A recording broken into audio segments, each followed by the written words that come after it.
এটাই একটু রহস্য আসার কিছু না। ও এই মশলাটাই আপনাদের রহস্য। এটা হলো হচ্ছে কাটিং করব, চিনি, মাংস, আলু, মশলা সব আছে, এটা কাটিং করে সাজাবো। মুরগি বললে কীভাবে? মুরগি বড় যদি বলি তাহলে এমনি ইশারা দিতে হয়। আর গরু? গরু বললে এমনি দেখা দেওয়া হয়।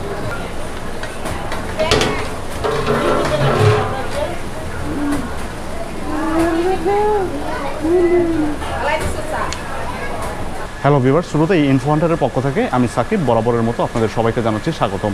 আপনারা সবাই জানেন আমি মূলত ইতিহাস, ঐতিহ্য আর তার সাথে ঐতিহ্যবাহী যত খাবার আছে তা নিয়েই ভিডিও করে থাকি। আর তারই অংশ হিসাবে এই মুহূর্তে আমি আজ দাঁড়িয়ে আছি মোহাম্মদপুরের ঐতিহ্যবাহী ফাইজানে মদিনা বিরিয়ানি হাউসের সামনে, যা আসলে সবার কাছে বোবার বিরিয়ানি নামেই পরিচিত। আর মোহাম্মদপুরের যত বিরিয়ানির দোকান আছে তার মধ্যে সবচেয়ে অন্যতম একটি দোকান হচ্ছে এই বোবার বিরিয়ানি। বোবার বিরিয়ানি রান্না দেখার পাশাপাশি আমি তাদের সাথে কথা বলে জানবো তাদের রান্নার বৈশিষ্ট্য কী, তারা কী প্রক্রিয়ায় রান্না করে থাকেন তার সব কিছু। তো চলুন দর্শক, আজ জেনে নেওয়া যাক মোহাম্মদপুরের ঐতিহ্যবাহী এই বোবার বিরিয়ানি রান্নার প্রক্রিয়া সম্পর্কে।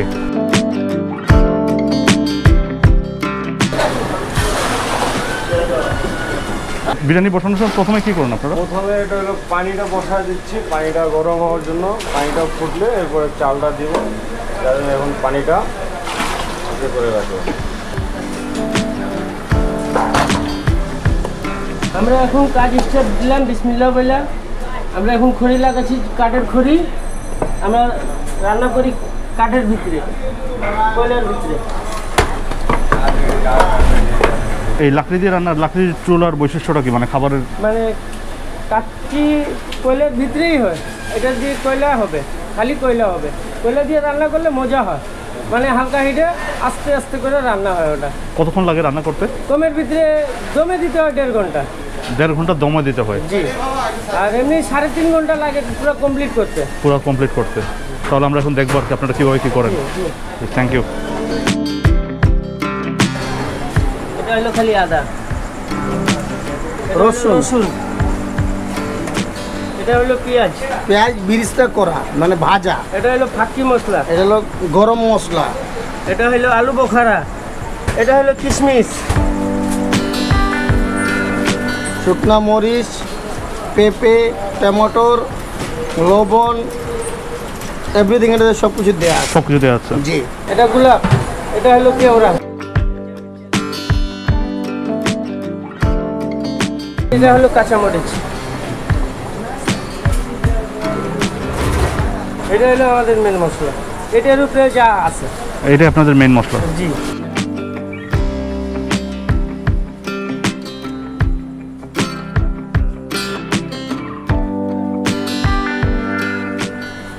সেটাই মানে একটু রহস্য, এটাই একটু রহস্য আসার কিছু না। ও এই মশলাটাই আপনাদের রহস্য? সেটাই। যতগুলি বাবুর্চি আছে, বাবুর্চিদের মেন উদ্দেশ্য হচ্ছে ওই মশলা। ওই মশলা যত ভালো দিবেন খাওয়া তত ভালো হবে, আর মশলা ভালো যদি না হয় তো খাওয়া ভালো হবে।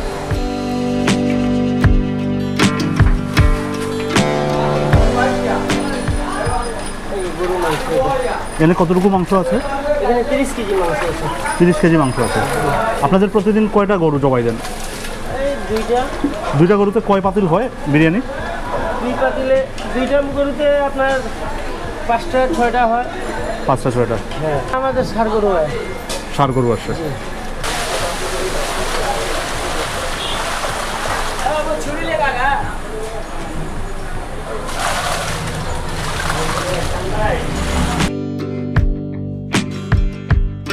কমপ্লিট মশলা দেওয়া হয়ে গেল। এখন মাংসটা দিয়ে সেটা মিক্স করব। যেটা দেখালাম আদা, রসুন, মশলা সব কমপ্লিট দেওয়া হয়ে গেল। মাংসটা দিয়ে তেল দিয়ে তাকে মিক্স করা হবে। আপনারা মোট বাবুর্চি কতজন, মানে মোট পাওয়ারটি আমরা এখানে 3 জন আছি। 3 জন। সয়াবিন,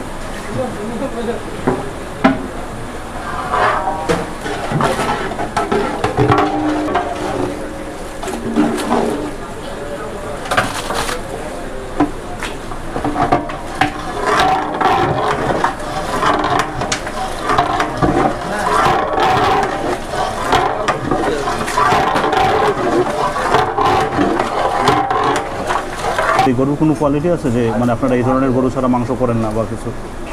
আমাদের গরুর কোয়ালিটি হতে পারে দামুর থাকতে হবে, বড় তাহলে যত ষাঁড় গরু আছে না, যত ভালো থাকবে, বড় গরু থাকবে, তত স্বাদ বেশি হবে খাওয়া। একটু তেলওয়ালা গরু, সেটা ভালো।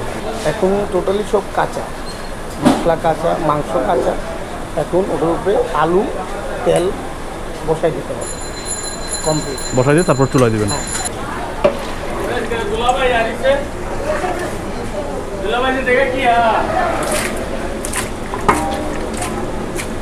এই যে এক পাতিল খাবার রান্না করতেছেন, এক পাতিল খাবার কয়জন খেতে পারবে?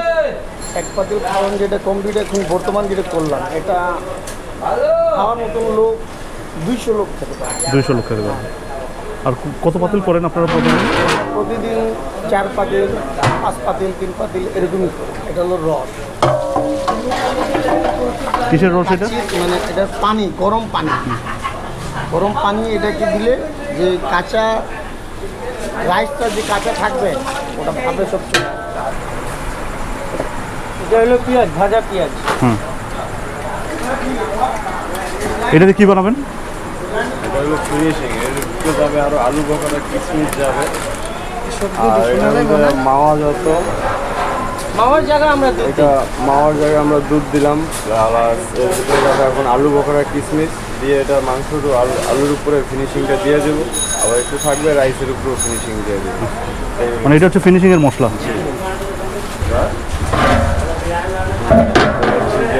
ফিনিশিংটা এটাকে বলা হচ্ছে, এর উপরে দিয়ে দিলাম, দেখতে একটা সুস্বাদু সাদা হোয়াইট কালারের মতন চলে আসবে। এইটুক রইলো, এটা যাবে আবার রাইসের উপর। রাইসের উপরে কাছে যে দম দেবো না, হ্যাঁ, ময়দা সেটিং করতেছি। ডেগের কান্দাতে যে ময়দাটা থাকবে সেই ময়দাটা গুলানো হচ্ছে। চালটা নিয়ে যাব, চালটা নিয়ে গিয়ে এখন দেবো। কতটুকু চাল নিচ্ছেন? এখানে 30 কেজি চাল আছে। 30 কেজি। 30 কেজি।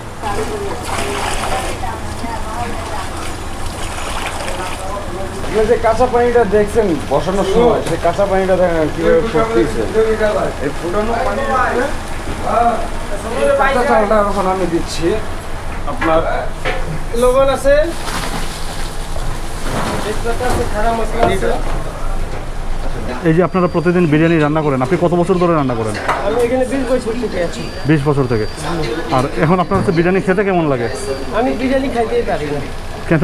যারা রান্না করে তারা খাইতে পারে না, তাদের এমনি মন ভরা যায় রান্না করতে করতে। রান্না করতে করতে। আপনারা রান্না করেন, হ্যাঁ, মানুষ দূর দূরান্ত থেকে আসে আপনাদের রান্না খাওয়ার জন্য, এসে খেয়ে যায়, প্রশংসা করে। এটা কেমন লাগে আপনাদের কাছে? অনেক ভালো লাগে, অনেক ভালো। এটা কি করতেছেন?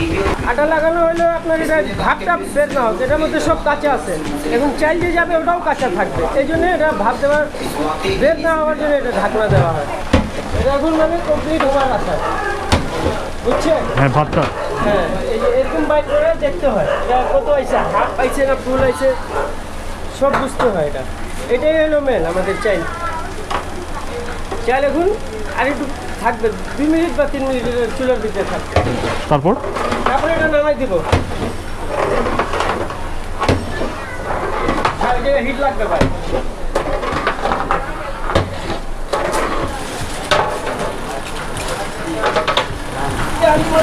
এটা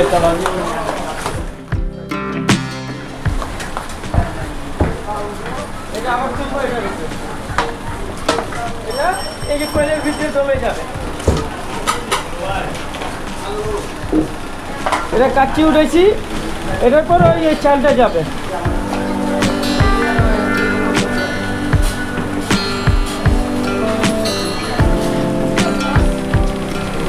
এই যে চাল ডালতেছি, ছাকার পর এই যে চাল ডালা হচ্ছে কাঁচা মাংসের ভিতরে। চাল বিছাচ্ছি, বিছানোর পর আবার চাল এটার উপরে যাবে, এটার ভিতরে জাফরান যাবে। এখন জাফরান রেডি করছো? এই জিনিসটা কি? এই জিনিসটা এটা হলো বিছানি, চাল বিছানি। চাল বিছালি? জি। এটা কি দিয়ে বানানো? এটা হলো, এটার মধ্যে মার্কিন কাপড় আছে, তারপরে প্লাস্টিক আছে, ভিতরে মার্কিন কাপড় আছে অনেক, কমে ভিতরে 3 গজের ভিতরে মার্কিন কাপড় আছে। তো এটা দিয়ে বিছানোর কারণ কি? এটা বিছানোর কারণ চাল এক লেভেল হয়ে যায়। চাল মোট 2 বার ঢাললেন? হ্যাঁ, 2 বার, একবারে দেওয়া যাবে না। একবার দিলে নষ্ট হয়ে যায়। তাহলে এখানে 30 কেজি চাল আর 30 কেজি মাংস, 15 কেজি আলু, 15 কেজি আলু। লেভেল হয়ে গেছে। এটা এখন ফুল কমপ্লিট। এটা এখন আমরা ঢেকে দিব, একদম 1.5 ঘন্টা পর এটা খোলা হবে। 1.5 ঘন্টা পর। তো দর্শক, যেমনটি দেখছিলেন, এটি ছিল আজকের মোহাম্মদপুর জেনেভা ক্যাম্পের ঐতিহ্যবাহী বোবার বিরিয়ানি রান্না করার প্রক্রিয়া। আর এখন ঢাকনা দিয়ে এটি ঢেকে রাখা হয়েছে। 1.5 ঘন্টা পর এটি খোলা হবে, 1.5 ঘন্টা পর কমপ্লিট হয়ে যাবে। বোবার বিরিয়ানি রান্না হতে হতে চলুন আমরা একটু জেনে নিই আমাদের এই উপমহাদেশে বিরিয়ানির প্রচলনটা কিভাবে এলো। আমাদের উপমহাদেশে যাদের হাত ধরে বিরিয়ানি এসেছে তার প্রচুর গল্প প্রচলিত আছে। তার মধ্যে সবচেয়ে বিখ্যাত ও সমাদৃত হলো মুঘল সম্রাজ্ঞী মমতাজ মহলের গল্পটি। আমরা সবাই জানি সম্রাট শাহজাহানের তাজমহল তৈরির অনুপ্রেরণা হলো অনিন্দ্য সুন্দরী স্ত্রী মমতাজ মহল, কিন্তু তার আরও একটি পরিচয় আছে। ইতিহাস বলে ভারতবর্ষে বিরিয়ানির সূচনাটা নাকি তিনিই করেছিলেন। জনশ্রুতি আছে একদিন মমতাজ মহল সৈন্যদের বেরাকে যান তাদের অবস্থা পর্যবেক্ষণ করতে। তবে সেখানে গিয়ে তিনি দেখেন সৈন্যদের অবস্থা খুবই করুণ।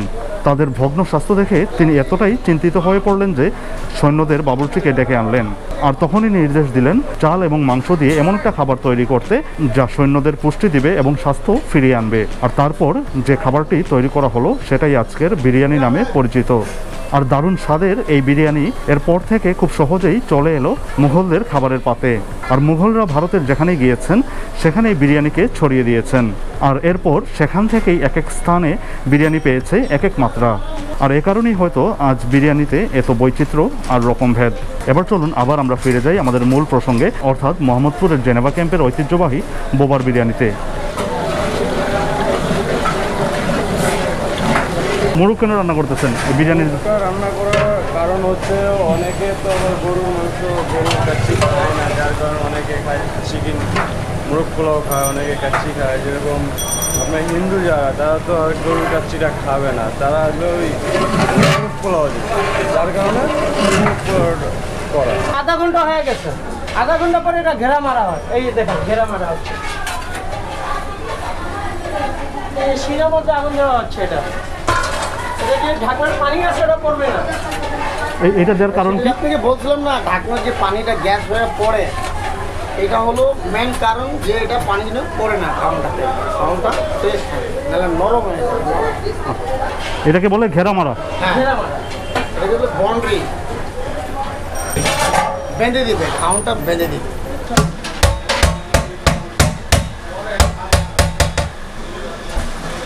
কমপ্লিট হয়ে গেছে। আচ্ছা, হ্যাঁ। এটা হলো চেক। এটাকে বলে চেক। জি। এটাকে মুখে দিয়ে দেখতে হয় নাকি আপনারা দেখেন? না না, এমনি চেক দিতে হয়। আচ্ছা, মানে চাইল আইলো কি আইলো না,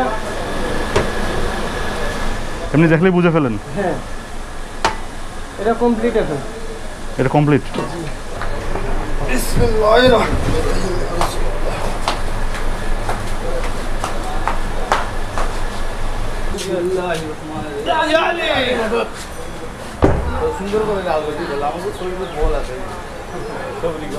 লাল কাপড়টা বাজার কারণকে একটু বলবেন? খাবার মূল একটা লোকেশন, যে পাতিল আছে, এটা লাল কাপড় আছে বাঁধা, এটা বিরিয়ানির একটা মাইনে। এটা আচ্ছা, মানে চিহ্ন। হ্যাঁ, চিহ্ন। রাজা বাদশারা যখন এটা খাইতো প্রথম শুরুর থেকে লাল কাপড় বাঁধা। এটা এখন কী করছেন আপনারা? এটা এখন ভিতরে যে মাংস আছে, মাংসগুলো এটা ব্যাগ করবো, তারপর মিক্স করে সেল দিব। আচ্ছা, সব মাংস ভিতরেই আছে। জি।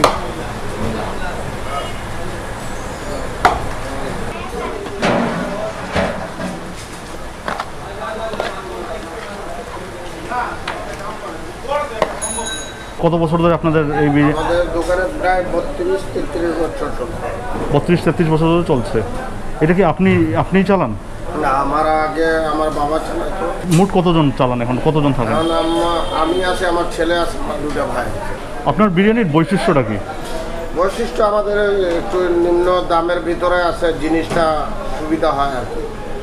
আমাদের কোনো প্যাকেটের মাংস আমরা চালাই না, ডেলি নিজে গরু জবা করি, নিজেই আমরা চালাই। দোকানের নাম ফাজানি মদিনা, কাস্টমারই দিয়ে দিচ্ছে। আমার একটা স্টাফ আছে বোবা, তার মাধ্যমে এখন সবাই বোবা মামা বলতে বলতে এখন বোবা বিরিয়ানি হয়ে গেছে।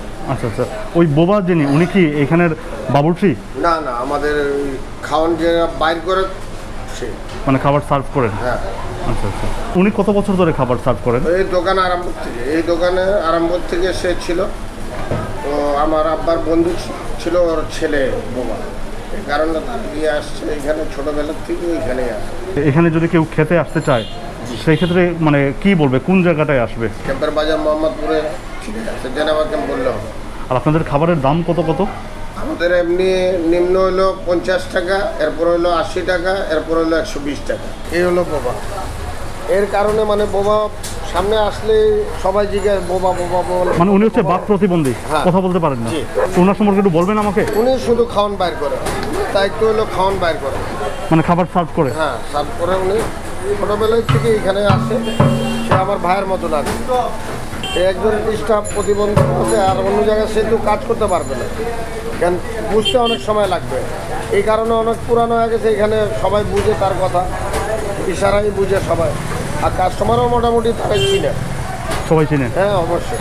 আর ওই থেকে কি দোকানের নাম বোবা? হ্যাঁ, বোবা বিরিয়ানি টাইটেল হয়ে গেছে, কারণ বোবা বিরিয়ানি নামে চিনে। আর আপনি কি করে বুঝলেন যে উনি এই খাবার সার্ভ করতে পারবে, এটা আপনি কিভাবে বুঝলেন? এটা ছোটোবেলা থেকে অন্য অন্য কাজ করতে করতে করতে এখন খাওয়ান বাইর করতে করতে অভ্যস্ত হয়ে গেছে। কারণ তার থেকে কেউ পারে না খাওয়ান বাইর করতে, সে যেভাবে বার করে কেউ পারে না। আর কাস্টমারও পছন্দ করে না অন্য খাওয়ানো বাইর করা। তো ধরেন 120 টাকার প্লেট লাগবে, হ্যাঁ, আপনি কিভাবে বলবেন একটু বলেন? ইশারা বললে একটু বলেন তো, একটু বলেন তো।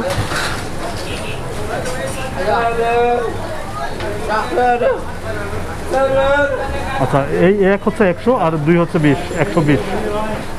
এভাবে বললাম, কারণ 80 টাকা যদি বলি তাহলে ওরা ইশারা দিলে হবে। তাহলে 80 টাকা বললে কিভাবে বলবেন? 80 টাকা বললেও যে এমনি দেখালে হবে। মুরগি বললে কিভাবে? মুরগি ওরা যদি বলি তাহলে এমনি ইশারা দিতে হয়। আর গরু? গরু বললে এমনি দেখা দেওয়া। যদি আমার এই ভিডিওটি আপনাদের কাছে ভালো লেগে থাকে তবে প্লিজ ভিডিওটি শেয়ার করবেন, আর আমার নতুন যে কোনো ভিডিও দেখার জন্য অবশ্যই ইনফো হান্টার চ্যানেলটি সাবস্ক্রাইব করবেন। ধন্যবাদ আপনাদের সবাইকে।